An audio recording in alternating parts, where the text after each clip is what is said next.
Hello, let's make African fufu. കുറേ നാളുകൾക്ക് ശേഷമാണ് നമ്മൾ ഇതുപോലെ ഒരു ലോങ് വീഡിയോ, അതുപോലെ ഫുഡ് ഉണ്ടാക്കുന്ന വീഡിയോ അപ്ലോഡ് ചെയ്യുന്നത്.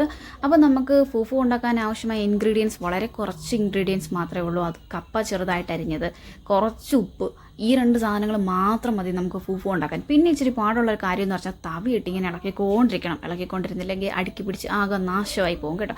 അപ്പം പല വീഡിയോസിൽ ഞാൻ കണ്ടുകൊണ്ട് ആഫ്രിക്കക്കാർ ഫൂഫു കഴിക്കുന്ന ചലഞ്ച് ചെയ്യുന്നത്. അപ്പോൾ ഇതിൻ്റെ ഏറ്റവും ഇമ്പോർട്ടൻ്റ് ആയിട്ടുള്ള വേറൊരു കാര്യം എന്ന് പറഞ്ഞാൽ ഇതിൻ്റെ കൂടെ സൈഡായിട്ട് നമുക്ക് ചിക്കൻ കറി ഞാൻ ട്രൈ ചെയ്ത് നോക്കിയിട്ട് ഒരു രസമില്ല, പക്ഷേ മീൻ കറി സൂപ്പറാണ് കേട്ടോ. പിന്നെ ഓരോരുത്തരുടെ ടേസ്റ്റ് അനുസരിച്ചിരിക്കും.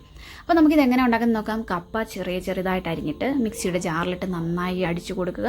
അതിൽ നമ്മളിതുപോലെ ഒരു പാൻ എടുക്കുക. അതിനകത്ത് നമ്മൾ ഓയിലൊന്നും ഒഴിക്കുന്നില്ല കേട്ടോ, ഇത് ഡയറക്റ്റ് അതിലോട്ട് ഇട്ട് കൊടുക്കുക. പക്ഷേ ഏറ്റവും ഇമ്പോർട്ടൻ്റ് ആയിട്ടുള്ള ഒരു കാര്യം എന്താണെന്ന് വെച്ചാൽ നമ്മൾ ഒഴിക്കുമ്പോൾ മുതലേ ഇളക്കിക്കൊണ്ടിരിക്കുക, അല്ലെ പെട്ടെന്ന് ഇത് അടുക്കി പിടിച്ച് പോകും കേട്ടോ.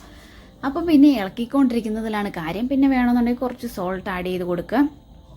പിന്നെ നന്നായിട്ട് ഇളക്കിക്കൊണ്ടിരിക്കുക. ഇളക്കുന്നതനുസരിച്ച് ഇത് തിക്കായി നമുക്ക് മനസ്സിലാവും. നമ്മളിങ്ങനെ ടച്ച് ചെയ്യുമ്പോൾ നമ്മുടെ വിരലിൽ ഒട്ടിപ്പിടിക്കാത്ത ഇതാകുമ്പോഴാണ് അത് പാകമായെന്ന് അറിയുന്നത്. ഇതുപോലെ നമ്മളിങ്ങനെ തവിയെന്നിടുക, ഇങ്ങനെ വിട്ട് വരണം, എങ്കിലേ അത് പാകമായെന്ന് അറിയത്തുള്ളൂ. നമ്മൾ ജസ്റ്റ് കൈ വെച്ച് ടച്ച് ചെയ്ത് നോക്കിയാൽ മനസ്സിലാകും. അപ്പം ഇത്രയേ ഉള്ളൂ നമ്മുടെ ഫൂഫു. സിമ്പിൾ റെസിപ്പിയാണ്, എല്ലാവരും ഒന്ന് ട്രൈ ചെയ്യുക. മസ്റ്റായിട്ട് ട്രൈ ചെയ്യേണ്ട ഒരു ഐറ്റമാണ് കേട്ടോ. എനിക്ക് ഒരുപാട് ഇഷ്ടപ്പെട്ടു, നല്ല രസമാണ്. നമ്മുടെ ഈ കപ്പ വേവിച്ച് നമ്മുടെ കപ്പ കുഴച്ച് തിന്നുന്ന ആ ഒരു സെയിം ഇത് തന്നെ വരുന്നുണ്ട്. അപ്പോൾ നമ്മുടെ ചാനൽ ഇഷ്ടപ്പെട്ട എല്ലാവരും ലൈക്ക് ചെയ്യാനും ഷെയർ ചെയ്യാനും സപ്പോർട്ട് ചെയ്യാനും മറക്കരുത്. ഇതുപോലുള്ള നെക്സ്റ്റ് ഒരു വീഡിയോ ആയിട്ട് കാണുന്നവരെ ടാറ്റാ.